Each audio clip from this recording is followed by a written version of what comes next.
আজকে আমি বানাবো বাঙালি রুই মাছের রেসিপি। চলুন তাহলে রেসিপিটা দেখা যাক। হ্যালো এভরিওয়ান, আসসালামু আলাইকুম গাইজ, কেমন আছেন আপনারা? ফার্স্ট এখানে আমি ওভেনে কড়া বসিয়ে দিয়েছি। মাছগুলো আমি ভাজতে দিয়ে দিলাম। তেলটা আগে থেকেই দিয়ে দিয়েছিলাম গরম করতে। দেখুন মাছগুলো ভাজা হয়ে গেছে, লাল করে ভেজে নিয়েছি। এইবার অন্য একটা কড়াইতে আমি পেঁয়াজ বেরেস্তার জন্য পেঁয়াজটা ভাজতে দিয়ে দিলাম। এটাকে আমি ভেজে তুলে নেব। পেঁয়াজটা ভেজে তুলে নিলাম। ওই কড়াতে পরিমাণ মতো তেল দিলাম, মেথি ফোড়ন আর তেজপাতা দুটো ফোড়ন দিলাম এবং হলুদ গুঁড়ো লঙ্কা গুঁড়ো আমি তেলেতে দিয়ে দিলাম কালারটা ভালো আসার জন্য। এবার আমি পেঁয়াজটা দিলাম। পেঁয়াজটা 2-4 মিনিট এরকম করে আমি ভেজে নেব।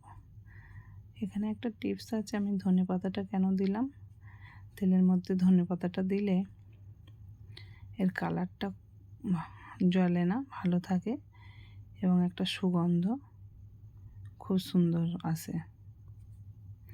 এবার এখানে আমি একটা পেস্ট বানিয়েছিলাম, জিরে, ধনে, কাঁচা লঙ্কা, আদা, রসুন, সরষে, গোলমরিচ আর পোস্ত, সুন্দর করে একটা পেস্ট বানিয়েছিলাম, সেই পেস্টটা দিয়ে দিলাম।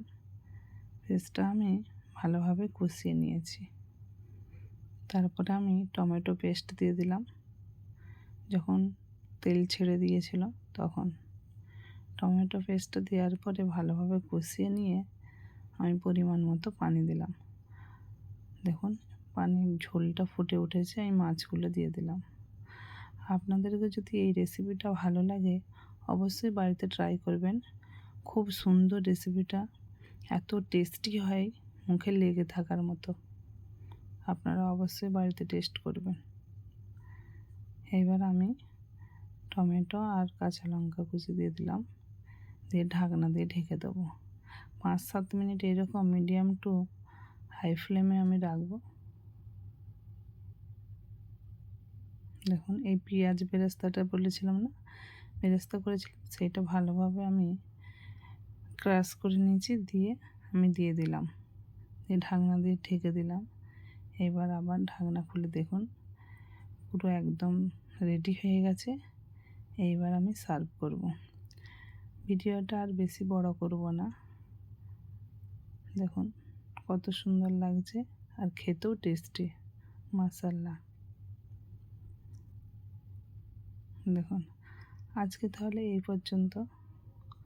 ভালো থাকবেন, সুস্থ থাকবেন আর দোয়া করবেন সবার জন্য। আল্লাহ হাফিজ।